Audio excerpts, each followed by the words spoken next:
Some nights, a blizzard isn't just weather.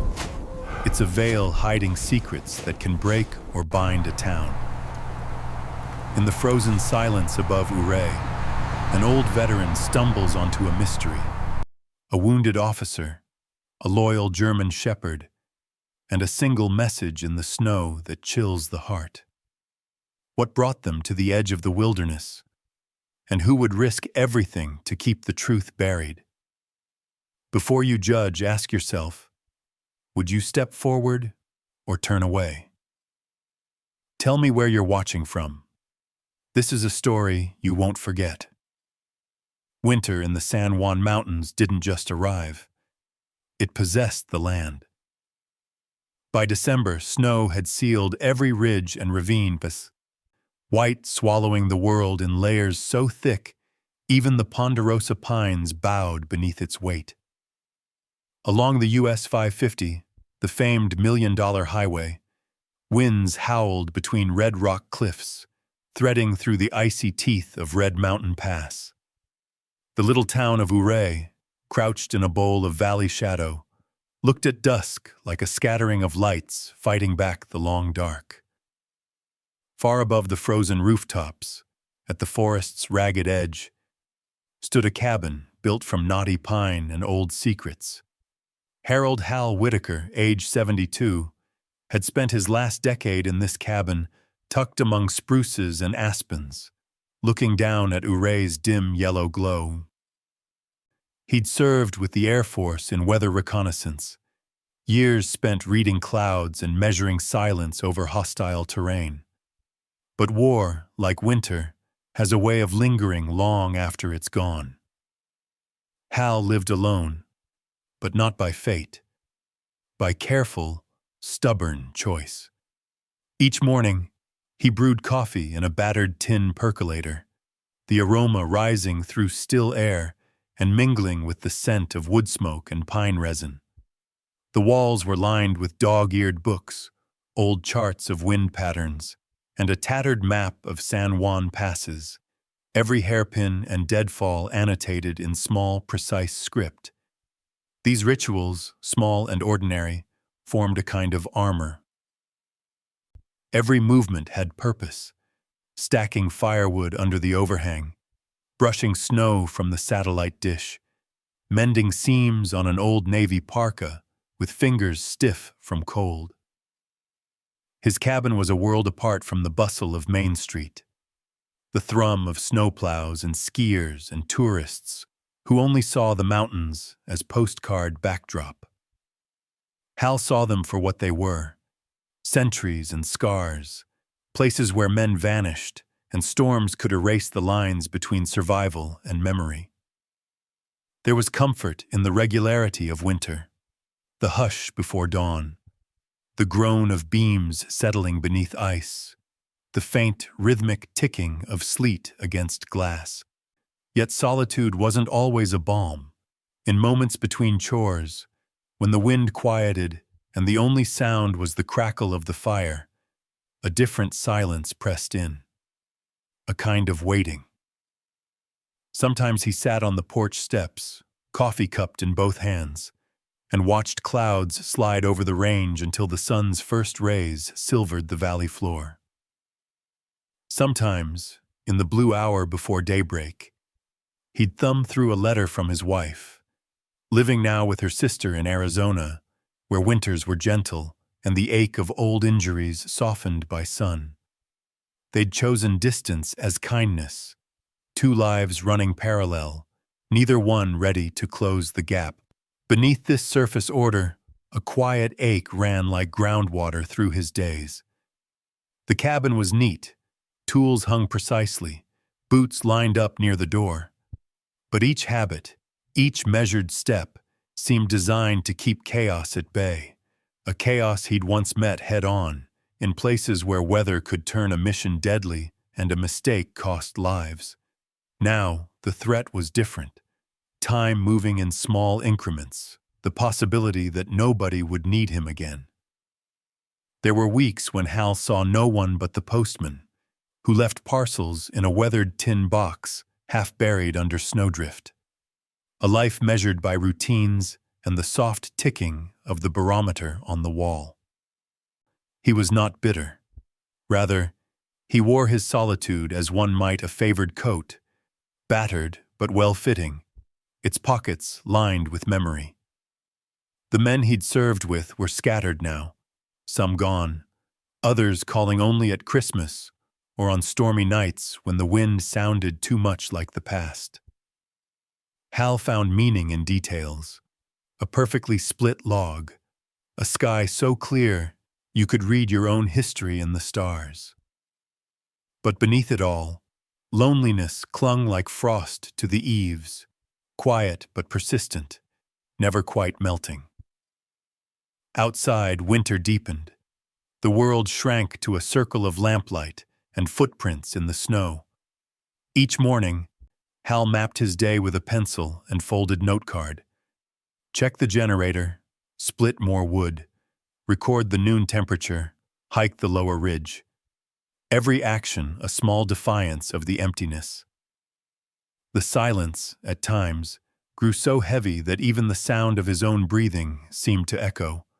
And yet, this life, deliberately narrow, meticulously managed, was not immune to interruption. Hal had seen enough storms to know that change never announced itself with ceremony. It could arrive quietly, in the hush before snow, or crash down like thunder splitting the sky.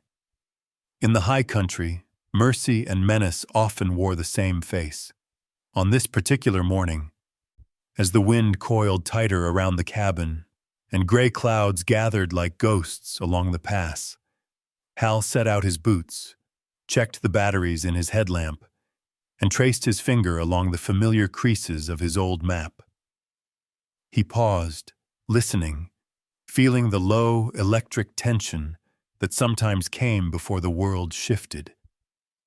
What he did not know, what he could not yet imagine, was how, by nightfall, all the carefully stacked certainties of his life would be scattered like snow in a gale. That before another dawn, he would find himself drawn into a storm far colder and far more human than any he'd weathered before. That the line between a life of solitude and a moment of extraordinary connection was thinner than he'd ever believed. Winter had settled its weight on Ouray, and in the heart of the mountains, a man who had spent decades choosing quiet would soon be called once more to action. Snow had begun in the small hours, fine and silent at first, then thickening until dawn was little more than a pale rumor behind drifting curtains of white. By noon, the wind roared down from Red Mountain Pass in gusts that shook the cabin, rattling the stovepipe and etching frost into every seam of window glass. The old spruce trees leaned into the wind as if bracing for news, their boughs laced with powder so dense it fell in silent avalanches with each sudden gust. Hal Whitaker pulled on his lined boots, shrugged into the heavy parka that still smelled faintly of jet fuel and pine tar, and clipped the old Air Force headlamp to his cap. Firewood was running low, a minor crisis, easily solved under normal skies, but in a storm like this, every step beyond the porch was a negotiation with cold and memory. He checked the old thermos of coffee, pocketed his folding knife, and stepped outside, bracing himself as the wind tried to steal the door from his hand. Snow bit at his face, sharp as ground glass. The world beyond the circle of the porch vanished into gray static, shapes blurring into the same pale nothingness. Hal moved carefully, each step sinking deep, breath fogging in the raw air. There was comfort in the rhythm. Left foot, right foot, crunch and shift, the reassuring weight of the axe in his gloved hand. The forest in storm became a cathedral, echoes of wind in the high branches, the hush of falling snow, the sense that the world had shrunk to only what you could see and touch.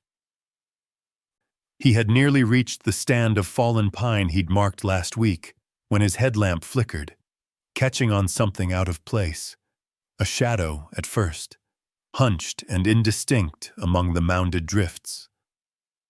Hal paused, heart stuttering, and raised the beam. Two shapes, one long, unmoving, half buried in snow, the other smaller, pressed close, a suggestion of fur and muscle. He blinked, pulse pounding. For a moment he wondered if the cold was playing tricks on his eyes. But the vision held. Hal forced himself forward, knees shaking more from fear than cold. The taller figure was a man, face down, arms twisted behind his back, wrists bound in heavy cords so tight the skin had turned a ghastly blue. His lips were split and bloodless, parka torn at the collar, deputy badge half ripped and darkened with frost. Snow had filled the hollows of his shoulders, pasted hair to his scalp, frozen the ragged edge of breath on the collar of his coat. Even in the storm, Hal could see the danger. If he didn't act, this man would not survive another hour. Beside him lay a dog, unmistakably a German shepherd even in the storm's blur. Black and tan fur clumped with ice, body twisted as if thrown down, front paws bound tightly, mouth muzzled with a filthy scrap of denim. The dog's ribs heaved with effort, every breath a struggle. Yet even in exhaustion, he'd curled his body protectively toward the fallen man, sheltering his head with his flank. As Hal's light swept across him, the shepherd managed a guttural growl, a note of warning or loyalty or both. Pinned to the trunk of a nearby pine, caught under a jagged branch, was a sheet of paper. The ink had bled in the wet, but the message was legible. For those who ignore the warning, this is the end. The handwriting was hurried, angry, the kind of script that left grooves in the paper. Hal felt a cold deeper than weather creep through him. This wasn't a simple accident or an unlucky traveler. This was a threat made flesh, staged for someone to find. He worked quickly, hands trembling as he sawed through the cord with his knife. Blood welled along the man's wrists, bright against the snow. The dog's bindings were harder, knots set deep, teeth marks on the rope where he'd tried to chew himself free. All the while, Hal's eyes darted to the trees. The blizzard covered everything, but the sense of being watched pricked the back of his neck. He freed the shepherd's muzzle last, murmuring soft, steady sounds, unsure if the words were for the animal or himself. The man was ice cold, skin mottled with purple, but Hal felt the faintest flutter of breath against his palm. Time mattered now, more than fear. He knelt in the snow, shouldered the man's dead weight with a grunt, muscles burning. The dog, dazed but alive, staggered to his feet, then sagged against Hal's leg, tail thumping weakly. Snow poured down, filling footprints before he could take 3 steps. As he turned to go, Hal's headlamp caught something, a set of footprints, almost erased by wind, leading away from the scene. Not animal, not his. A third pair of boots, wide stride, deep heel, pointing toward the darkness beneath the trees. Idorado Mine, a name half erased by snow and time. Hal hesitated, staring into the storm, then tightened his grip. No time for riddles now. He trudged back toward the cabin, every step a battle, the wounded man limp on his shoulder, the dog pressing close, loyal even at the edge of collapse. Above them, the wind shrieked through the trees, a voice without mercy, carrying secrets into the heart of the whiteout. Back at the cabin, warmth would wait, but outside something old and dangerous had awakened, and Hal knew in his bones that the storm had only just begun. Back in the cabin, the storm's roar pressed against the walls, a constant low growl that set every window to shivering. Hal shut the door with a grunt, bracing his body to keep the cold from following him in. Snow clung to his boots and beard, stinging his face as he dragged the unconscious deputy and the battered dog into the orange glow of lamplight. He set the man gently on the old daybed by the stove, barely more than a wooden frame and wool blanket, but blessedly close to the fire. The German shepherd, freed from his bindings but moving stiffly, collapsed at the base of the cot. Hal's hands, red and shaking, worked fast. He fetched towels, boiled water, and wrapped both man and dog in thick, coarse blankets, layering warmth wherever he could. The heat in the room felt fragile, just enough to keep the cold at the door, never enough to banish it entirely. The silence inside was dense, broken only by the whistle of wind and the popping of resin in the fire. Hal knelt by the stranger, fingers searching for a pulse at the frozen wrist, counting the sluggish beats. The man's breathing was shallow, chest hitching beneath his ripped uniform. Hal fumbled through the torn jacket, finding the battered badge. Deputy Luke Anders, Ouray County Sheriff's Office. He traced the name with a thumb, feeling a pang of recognition. He'd heard the stories. Young deputy, quiet reputation, always polite at the store, but with a haunted look, like a man who'd seen the worst the world could throw. Luke's wrists were raw and bleeding where the cord had bitten, skin ridged with blue and purple. Hal pulled out a battered first aid kit, contents dated but reliable. He cleaned the wounds, dabbed ointment, and wrapped them in gauze, hands moving with the crisp efficiency of old habit. Some skills learned in urgency never fade. The dog, Atlas, Hal read from the tag hanging askew on a steel chain, watched with dark, alert eyes even as his head drooped with exhaustion. There was a shiver in his flanks, a tremble born not only of cold, but of spent adrenaline. Hal crouched beside him, stroking the thick fur behind his ears, feeling the vibrations of a faint, stubborn growl, loyalty and warning, even in the dim haze of shock. "You're safe now," Hal murmured, voice rasped and gentle. "Both of you." He wasn't sure who needed the assurance more, the animal, the stranger, or himself. In the tight circle of lamplight, the world contracted to small, urgent tasks. Hal laid damp towels across the man's forehead, pressed hot ginger tea to cracked lips, and cradled the dog's head in his lap, massaging stiff muscles and checking for deeper wounds. His own breath steamed in the cold, but gradually, a softness crept back into the room, an island of warmth carved from the blizzard's jaws. Between these acts, Hal kept stealing glances at the door. Outside, in the blowing snow, he knew their presence might not have gone unnoticed. The note pinned to the tree, its threat echoing louder now that safety had been found, played through his mind, an old song of warning. He peered out the window, catching sight of faint, broken trails where something heavy had dragged through the drifts. Tire tracks, maybe a truck. The imprint of boot soles, precise, purposeful. Not some drunk, not some runaway, but a plan executed with cold, methodical skill. Hal felt the old tension creeping into his bones, the same cold logic that had kept him alive in the field.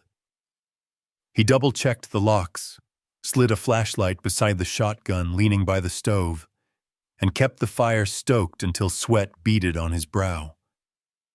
He had not wished for war to return to his doorstep, but war had a way of coming for those who tried hardest to hide. On the bed, Deputy Anders stirred, lips moving in a broken rhythm, words lost in the haze of hypothermia. Hal pressed more tea to his mouth, wiped the man's face with a cool rag, and watched as the color slowly returned, pink creeping into gray cheeks, breathing deepening with each passing hour. The worst was passing, though Hal knew from experience that the mind might wander long after the body warmed. Atlas, never straying far, lay pressed against Luke's side. Whenever Hal reached to tend to the deputy, the dog's eyes followed, watchful but yielding. There was a bond between the two, something ancient and hard as granite. In the darkest moments, Hal had known that bond himself, a wordless pact between souls cast together by circumstance. Night deepened. Outside, the wind rose again, rattling loose boards and lashing the world with needles of ice. Inside, three beings huddled together.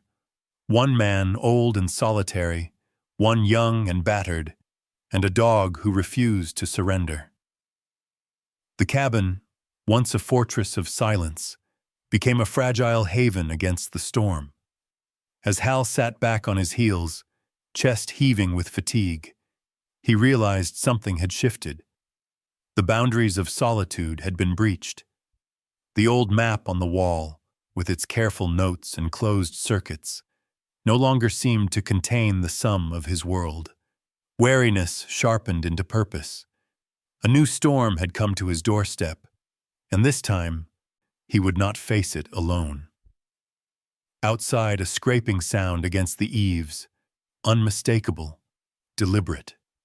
Somewhere in the swirling dark, tracks led away from the door, and Hal's pulse thrummed with the certainty that someone was out there, watching, waiting for the cold to do what the ropes had not.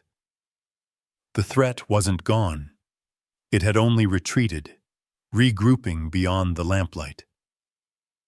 Within the small, glowing circle of the cabin, Hal checked the fire once more, laid a hand on the dog's trembling flank, and stared into the embers. In the gathering dark, he knew. Some storms don't end when the snow stops falling. Some storms begin with the simple act of refusing to let another soul freeze alone. Dawn in the San Juans was more suggestion than arrival. Light crept slowly, thin as milk, unable to banish the hush that lay over the snow-drowned world. Hal was awake before the blue even reached the ridgeline, body pulled from uneasy sleep by the old habits of a man who had survived storms and worse.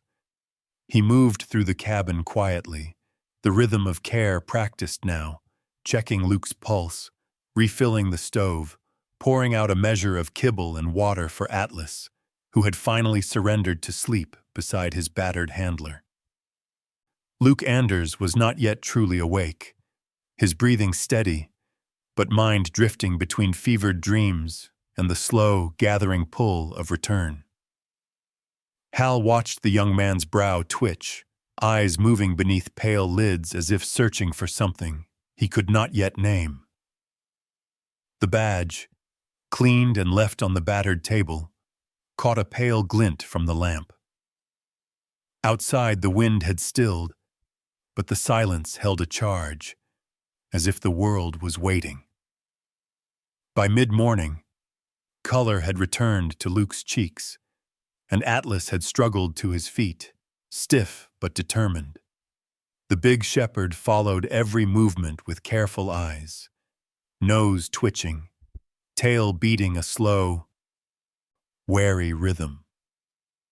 Hal pulled on his boots, laced them tight, and considered the landscape. His map of old tracks and the new dark mysteries layered atop them. They needed answers. And out there, in the hush beyond the walls, the storm had left clues half-buried and vulnerable. Hal left a note by the fire in case the deputy woke, careful and clear, then stepped outside with Atlas at his side. The cold was honest, biting but bracing, sky a washed-out blue between ragged clouds. Their breath billowed, vanishing instantly in the air. He led the way through drifts marked only by wind and memory, boots breaking crust with each step. Atlas padded behind, head low, body tensed with focus. At the edge of the forest where he'd found them the night before, Hal crouched, scanning the ground. The violence of the blizzard had smudged much, but some traces remained. A depression in the snow where a body had lain, splashes of dried blood, muted but stubborn.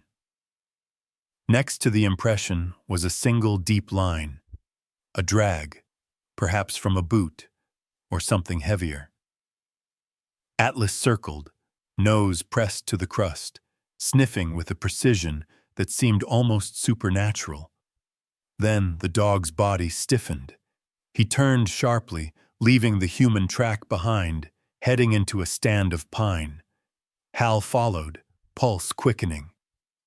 There, at the foot of a tree, Atlas scraped at a patch of ice.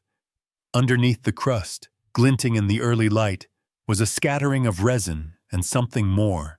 Tiny crystals, gritty to the touch, with a chemical sharpness that burned Hal's nose. It was the scent of cleaning agents, industrial, out of place so deep in the wild. Hal fished a sample jar from his coat, collecting both resin and crystals. His mind ticked back to 1,000 after-action reports. Chemicals in odd places often meant something hidden, machinery, or something more illicit. Atlas sneezed, backing away from the patch, ears pinned in a gesture of warning. Pressing on, Hal traced the twin lines in the snow, a pattern repeating at regular intervals, the signature of dual tires on a heavy truck. He crouched and pressed a gloved hand to the compacted tracks, feeling the story written there. They weren't old. The snow had fallen into them, but the edges were crisp. Someone had driven here, late, maybe even as the storm built. At the boundary where the trees thinned, the world fell away into a series of switchbacks leading toward the old Idorado mine. The wind funneled down the cut like a memory, carrying a faint metallic tang. Far below, the gaping mouth of the mine yawned in shadow, its boarded entrance ringed by abandoned cable cars and rotting timber. The silence there was heavier, less the hush of snow, more the stillness of places abandoned and left to ghosts. Atlas's hackles rose as they approached.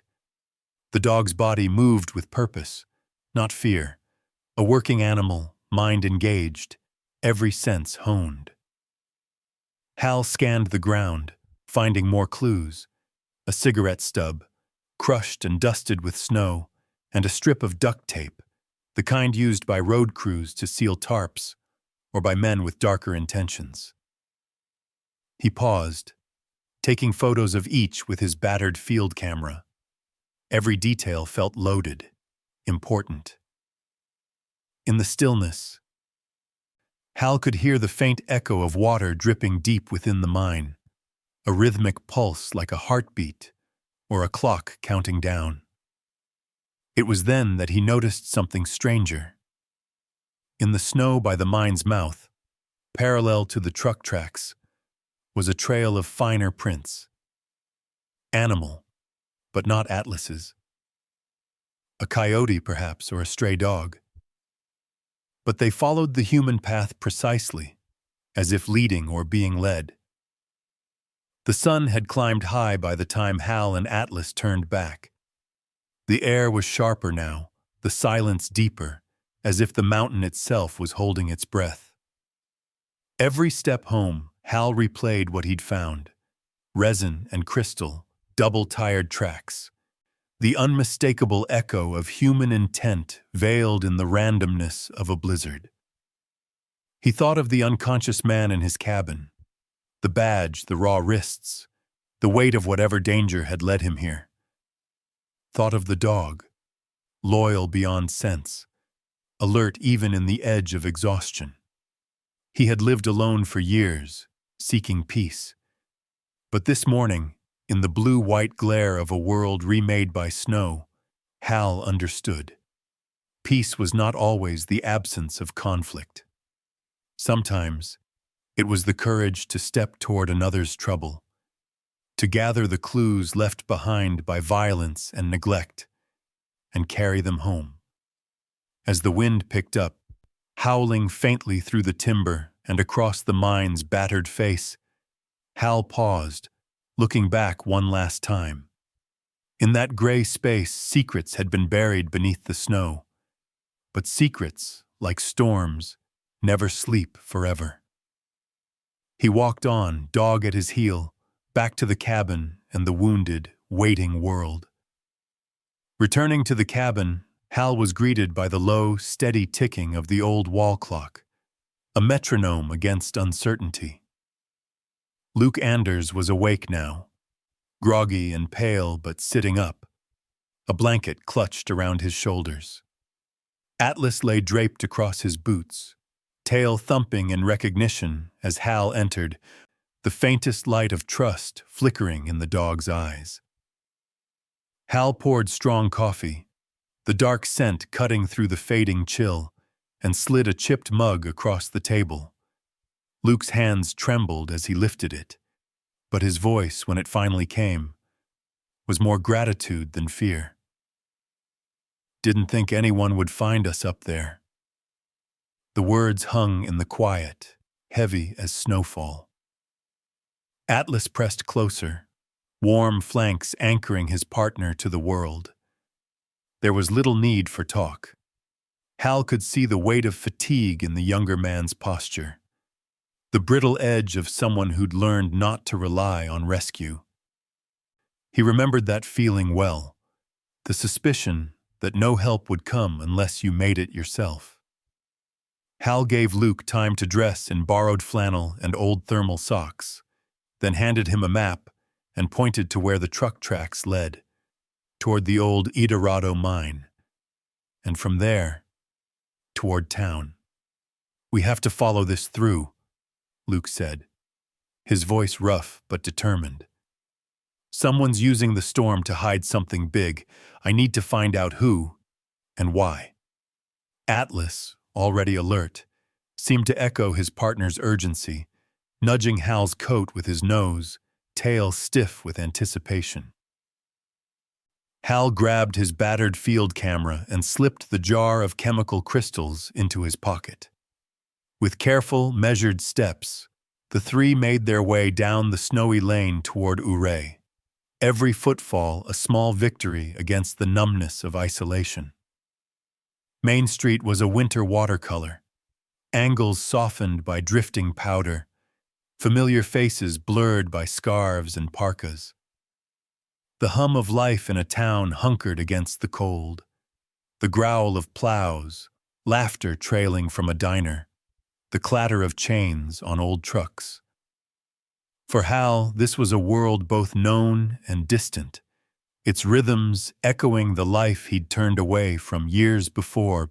Their first stop was the county's snowplow yard. Luke flashed his badge, voice gaining authority as he questioned the overnight supervisor, a tired man named Cal who sipped his coffee as if it were penance. The logbook revealed something odd. Emergency access had been granted for Red Mountain Pass, signed off by Edison Pierce, the private contractor known for working the worst winter shifts. Beside his signature, a notation. Special clearance. Night ops. Hal's gaze narrowed, the detail tightening the threads in his mind. Emergency clearance in a blizzard, yet no official vehicle had returned. He stepped outside, camera ready, and snapped shots of the tire ruts cutting through the yard, patterns that matched the dual tire impressions found by the mine. Before moving on, Luke pressed a copy of the access log into his jacket pocket. "Too neat," he muttered. "Somebody's laundering the tracks." Atlas circled the perimeter, nose to the ground, body taut as a bowstring. When he paused at a patch of stained snow, Hal followed, kneeling, He sniffed the faint sour tang of diesel laced with something harsher. Not the fuel for plows. Something industrial. Something wrong. They continued into town, wind biting at their cheeks as they ducked into the Java Hut, a narrow cafe with steamed-up windows, the kind of place where the same handful of locals nursed mugs until the cold let up. Inside, the air was rich with cinnamon and the distant notes of a blues guitar on the radio. Behind the counter, Nora Bell, her hair pulled into a loose ponytail, scanned the trio with practiced, EMT-sharp eyes. Nora, once a music teacher, now Uray's go-to medic and a volunteer with the mountain rescue team, greeted Hal with a nod, Atlas with a gentle smile, and Luke with a look that registered the bruises under his stubble. No fuss, just a mug set down in front of him, the gesture layered with concern. Hal explained what they'd found. The abandoned scene, the strange chemicals, the tracks leading back to town. Nora's eyes sharpened as she leaned in, lowering her voice. "You're not the only ones who've noticed something off." She slid a folded map across the table, her finger tracing a route down by the river. Every night for the past few weeks, engines, trucks, heavy ones, moving in and out of the old warehouse near the Uncompagre. Always after midnight, always gone by dawn. It doesn't match any delivery schedules. She tapped 3 red dots along the route. Fresh oil stains, new, not from the county fleet. Luke studied the marks, jaw clenching. Hal's mind raced. The network was bigger than he'd guessed. Hidden by winter, masked by routine. Mini cliffhanger number 2 arrived not in words, but in motion. Back at the cabin, as dusk pressed the day into silence, Atlas scratched and dug beneath the stacked firewood along the porch. Hal hurried to help, hands still cold from town. The dog's claws scraped against plastic, and with a grunt, he pulled free a mud-caked nylon pouch. Inside, a SIM card, bent but sealed in a plastic bag, and a micro-memory card wrapped in old duct tape. Hal's pulse quickened. This wasn't lost property. It was something meant to be hidden, not found. He exchanged a look with Luke. Tension, hope, a glimmer of possibility. As the wind began to rise once more outside, the 3 huddled close, turning the little pouch over in their hands.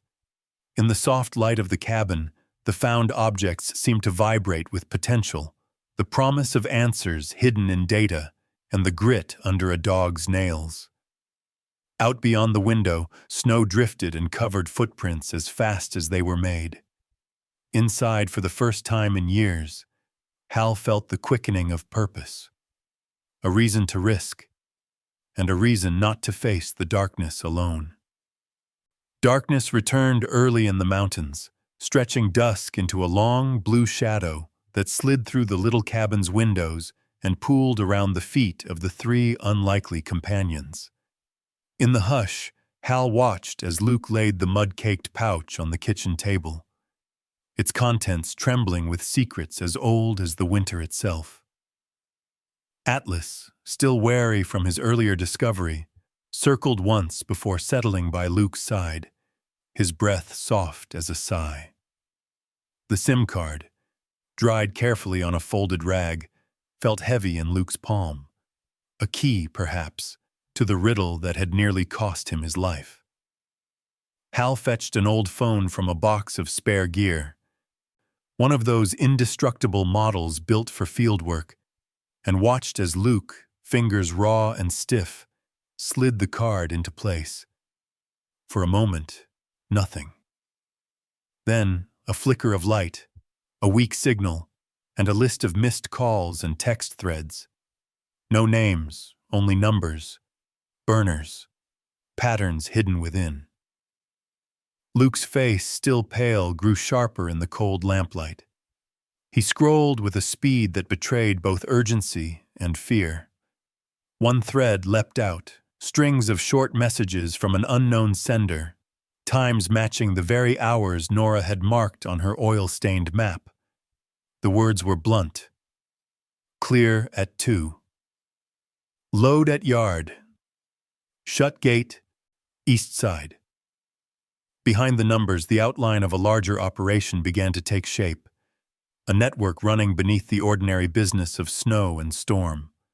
Nora, summoned from the Java hut, arrived with a laptop, her EMT coat dusted with flour and coffee. She sat up at the table without ceremony, connecting the memory card to her battered machine. Atlas watched her, head cocked, picking up on the shift of tension in the room. Data loaded in blocks, cryptic and cold. Dozens of call records pinging off cell towers stretched along the pass, each one corresponding to hours when the county's plow fleet was supposedly clearing roads. Luke matched numbers to timestamps, his mind tracking at just the rhythm of plowing, but the movement of something else. A hidden cargo running through snow-locked roads beneath the cover of the winter emergency. "It's not just drugs," Nora murmured, tracing the data with a steady finger. "There are texts about parts, chemicals, even a line about boxes. Keep dry, no heat. That's not narcotics, that's equipment." Hal listened, a chill growing beneath his skin that had nothing to do with the outside cold. They're moving hardware, machinery, maybe weapons. And they're using the storm, using the very thing meant to keep people safe. Luke's hands clenched around the battered phone. All routed through the yard and the mine, with access logs signed off by Edison Pierce. The name hung in the air, heavy and familiar, in a town where everyone knew everyone else. Pierce, the snowplow contractor, always working late, always gone before first light. But another name lurked in the shadows of the text logs, a new thread pointing to the edges of town and the dark bend in the Uncompahgre River. Nora scanned the codes, cross-checking with county service records. "Victor Grady," she read quietly. "The old security chief at Eldorado. Lost his pension after the mine shut down. Set up shop as a scrap dealer near the river." Her voice dropped. "He's on the contact list. Every big movement pings through him." Hal stared at the notes, the chemical residue, the tire marks burned into snow. It was all there. A network built on old grudges and new desperation, hidden in plain sight. He pictured Grady, hard-eyed and silent, lurking behind rusted gates, his domain a graveyard of broken machinery and abandoned hopes. Night deepened. Outside, snow whispered down, covering the world in new secrets. Inside, the cabin glowed with purpose.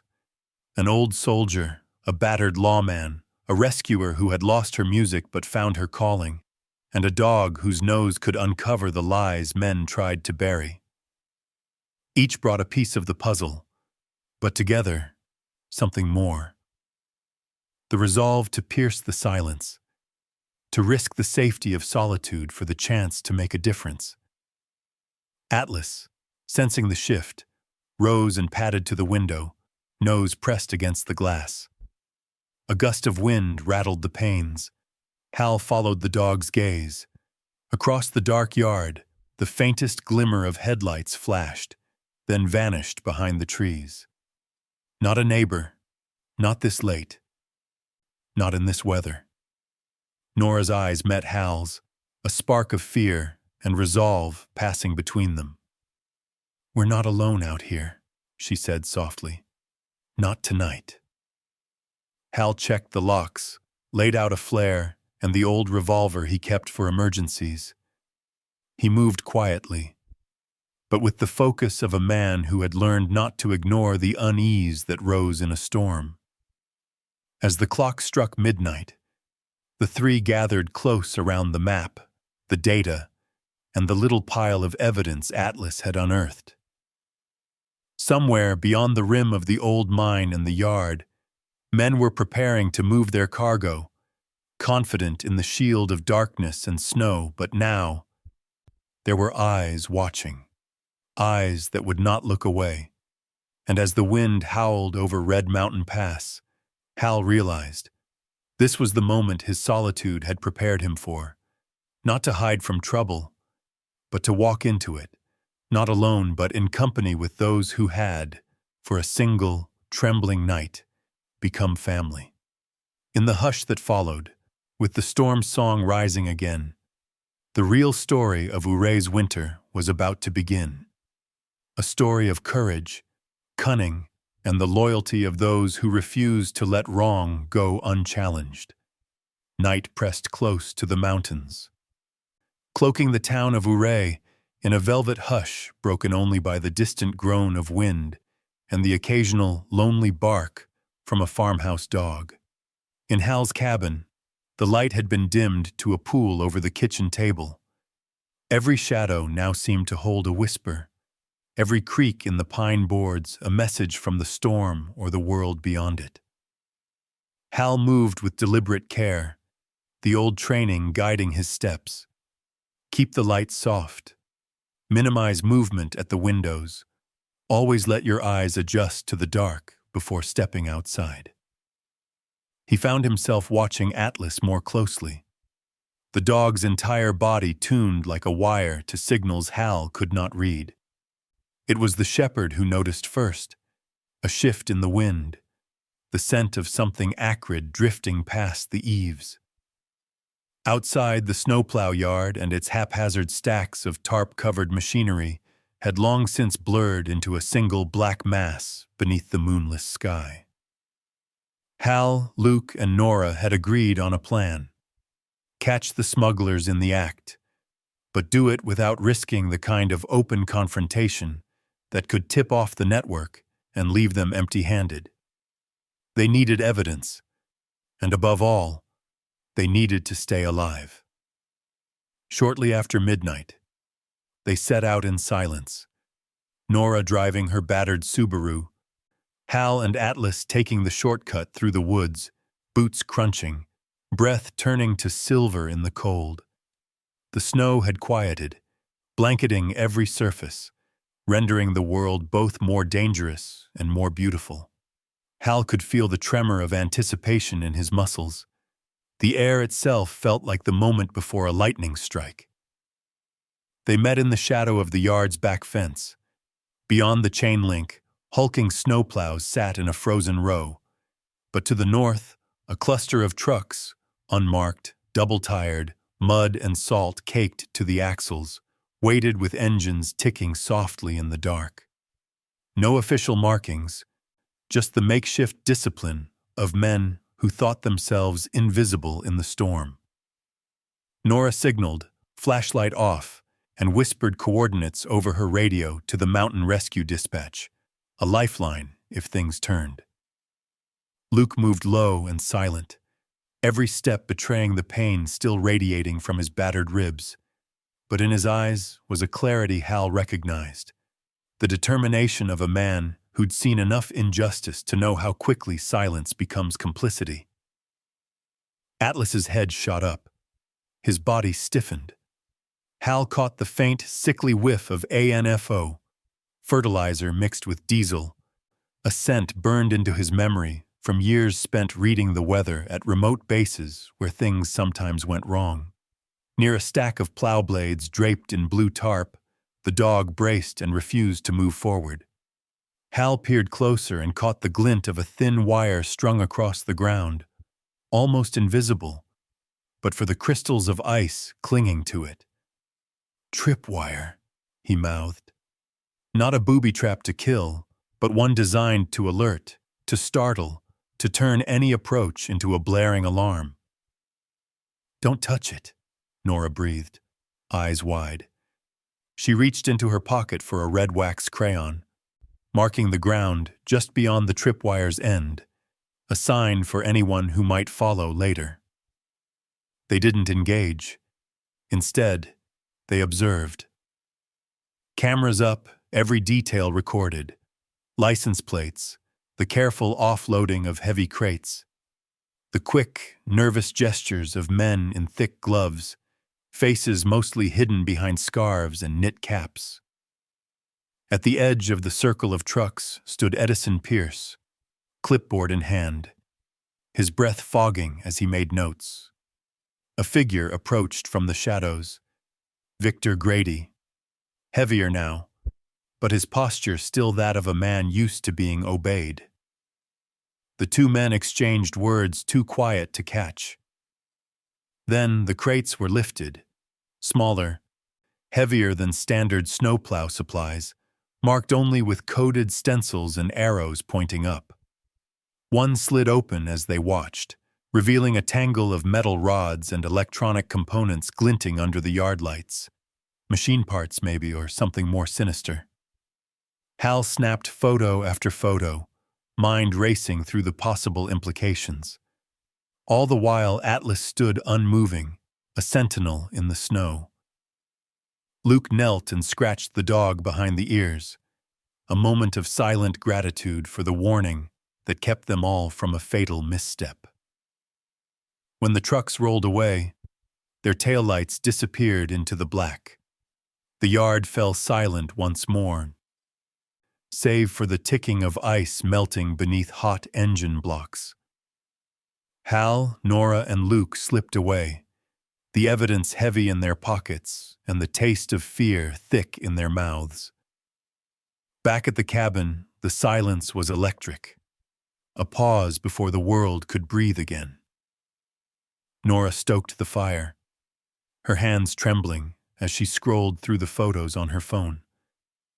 "It's enough," she said quietly. "We have what we need, if we can get it to the right people in time."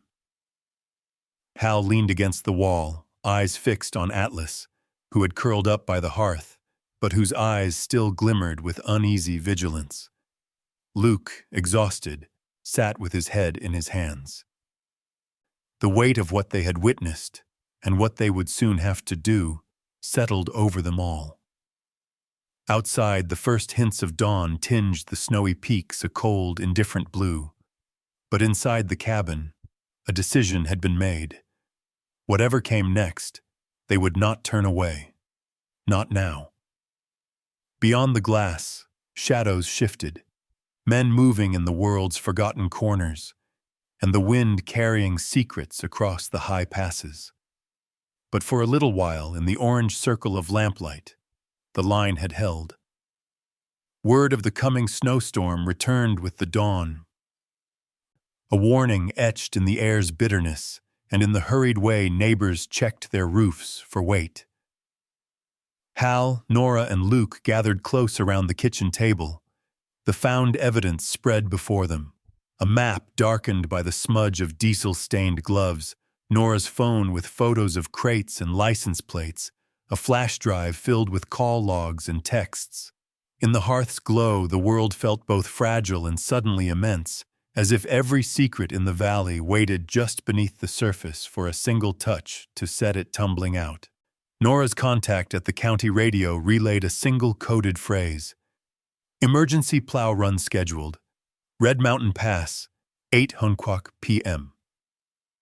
She caught Hal's eye, understanding in the space of a glance. It was happening tonight. A final run, or perhaps a hasty extraction, before the evidence turned too hot. Atlas shifted by the door, restless, nose pressed to the gap beneath the threshold, catching the scents the wind carried from the river. Luke's hand found the dog's head, fingers absently scratching between the shepherd's ears. Even after all the cold, all the bruising, the man's quiet steadiness had returned. There was purpose in the way he moved, a refusal to be counted among the defeated. Plans came together with the crispness of old routines. Hal mapped out their vantage points by the Uncompahgre River, near the shell of the Idorado storage sheds. Rusted tin, warped doors, a place forgotten by most, except those who needed to hide.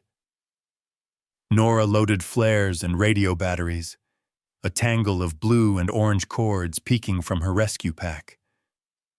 Luke kept his voice low and clipped as he confirmed with the nearest sheriff's dispatcher, careful to mask his concern in a haze of half-truths about routine patrols. Dusk found them crouched near the tree line, the world silent except for the slow groan of ice floes shifting downstream.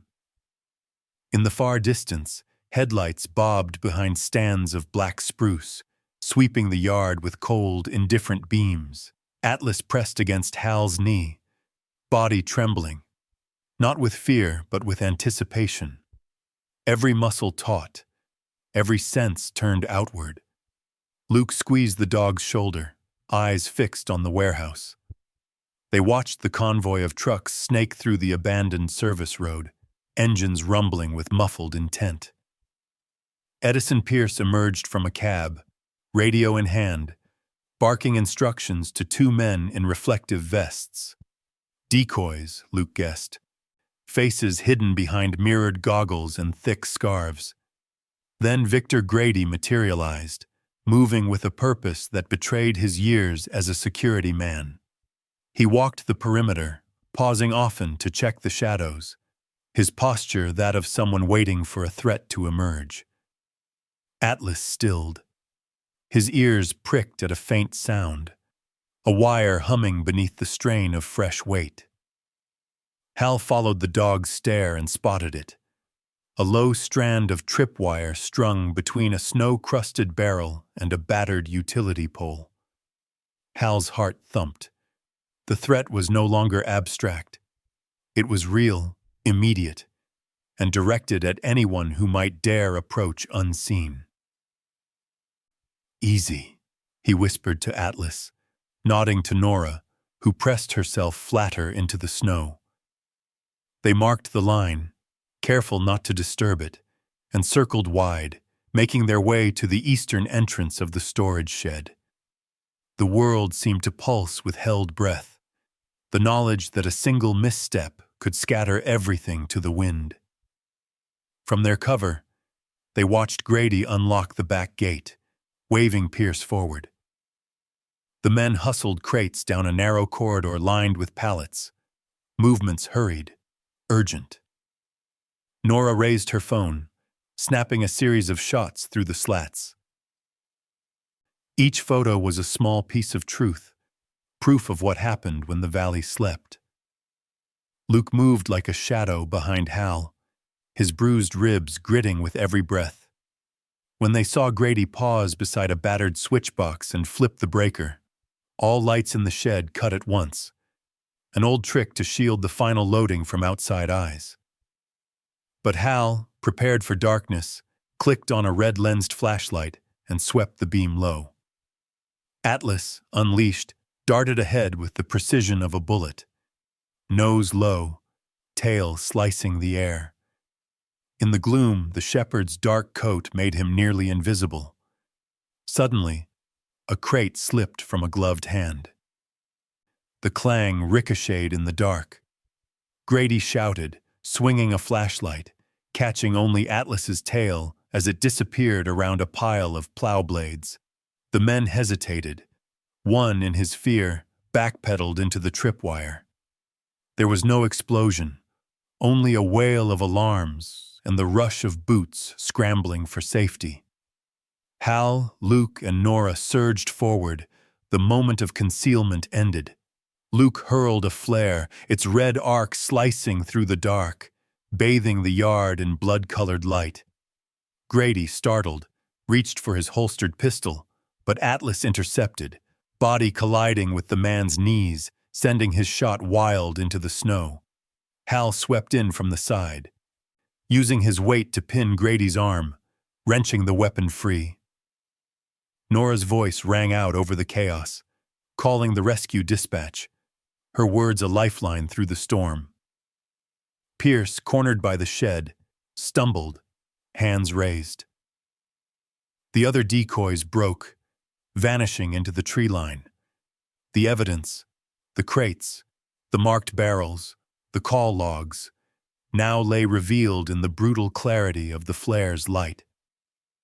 Sirens howled on the wind, drawing closer. Atlas, breath coming hard, stood over Grady, eyes blazing, every inch of him the guardian of the moment. For a heartbeat, the night seemed to pause, a circle of courage held in the echo of old fears and new hope. And in that pause, Hal felt the quiet truth. They had not saved the world. But for one winter night, on the banks of a frozen river, they had saved each other from vanishing into the snow. The world outside howled with storm and sirens. The valley was a monochrome blur, slashing sleet, headlights smeared into ghostly arcs, the wind stripping warmth from skin and mind alike. In the chaos by the scrapyard's riverbank, all boundaries collapsed, past and present, hope and fear, the old ghosts of the mine and the raw, immediate violence of men who would do anything to keep their secrets buried. Flare light painted the yard in flickers of scarlet, every movement sharp and unreal. Atlas's hackles bristled, breath pluming in the bloody glow as he braced his body protectively between Luke and the fallen Grady. Hal's hands were steady, eyes narrowed against the sting of sleet and adrenaline. He'd trained for war in places more God-forsaken than this, but never had the stakes felt so small and vast at once. A handful of people, a valley's soul, the raw thread of trust. Pierce, cornered against a tangle of rusted snowplow blades, raised his hands and dropped the ring of keys, his face slack with shock. This isn't what it looks like." His words broke off as Nora trained the beam of her flashlight in his eyes. She moved with authority, medical bag slung crosswise over her coat, one hand dialing the sheriff's direct line, the other holding him in place with the cold, unimpeachable weight of witness. Then Grady surged, old miner's strength, sudden and mean, breaking Hal's grip for a split second. The pistol came up, wild. Atlas launched, not a sound escaping him, just the thunder of muscle and purpose. He struck Grady at the hip, jaws locking onto the heavy work coat, twisting the man's body, forcing the gun hand away. The shot went wide, ricocheted off a rusted barrel with a hollow clang, and vanished into the river's dark. Luke, ribs screaming, threw himself forward, pinning Grady's other arm with a clean, practiced lock. The move was deliberate, controlled. He'd learned restraint as a farm kid, as a deputy, and now it kept him from being the kind of man who meets violence with worse. Hal swept the pistol from the snow, ejecting the clip, his breath coming hard and short. Pierce tried to run, feet slipping on ice, breath rasping in panic. Nora, all muscle and resolve, intercepted him near the gate. "Enough!" she barked, her voice cutting through the howl. She pressed him against the fencing, snatching away his radio. For a heartbeat, all was still.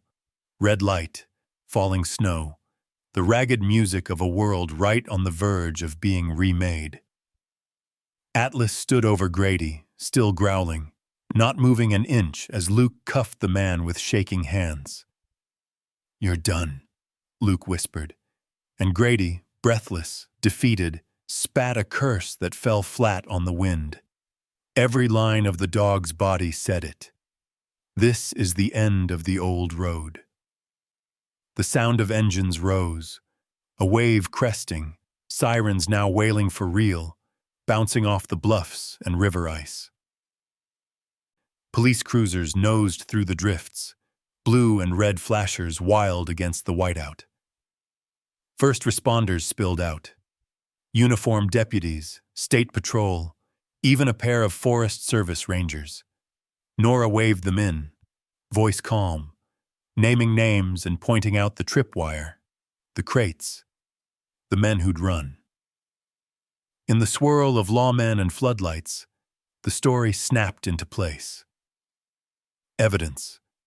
Crates of cold machinery, bags of powder, SIM cards tucked into jacket linings, Grady's old service ID wedged in a pocket, as if it were a charm against consequence. Luke gave his statement with steady, clipped words, every sentence ringing true. Deputies snapped photos, tagged and bagged each find. Atlas, his body still humming with adrenaline, sat by Luke's side. Head up, eyes alert, tail thumping slow and proud. He bore the day's work without complaint, and when a young officer knelt to thank him, the shepherd pressed his nose against the man's glove, accepting the praise with quiet grace.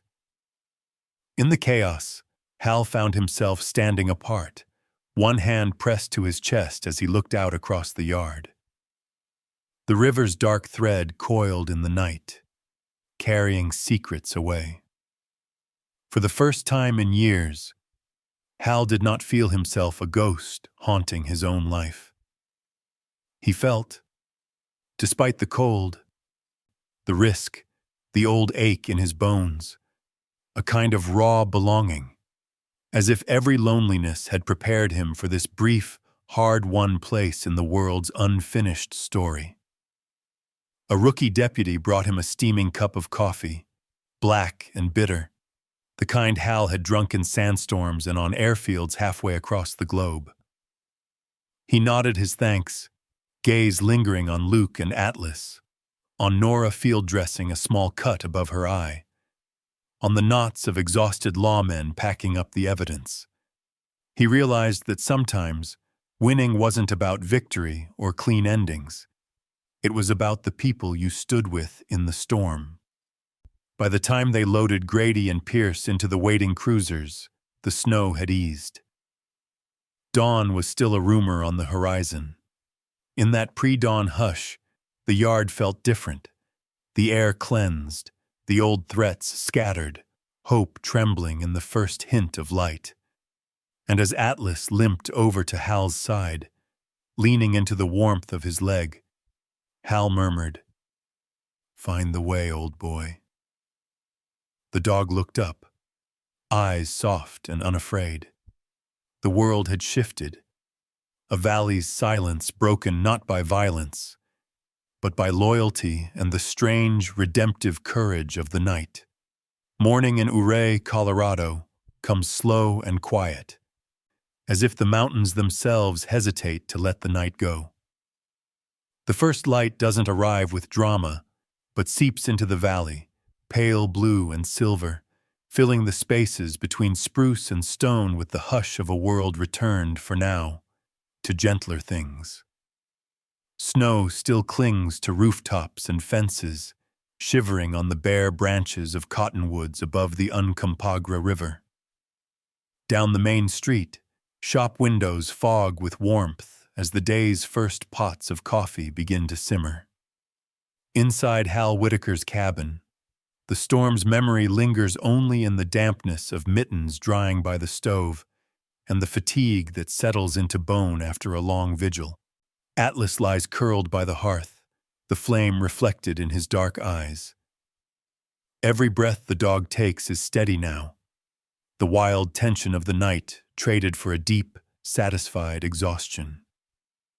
Hal stands at the window, mug cradled between weathered hands. He looks out over the valley and sees the tracks of last night's chaos already half filled with new snow, as if the world itself wishes to lay a clean sheet over what's been done. But some marks are not so easily erased.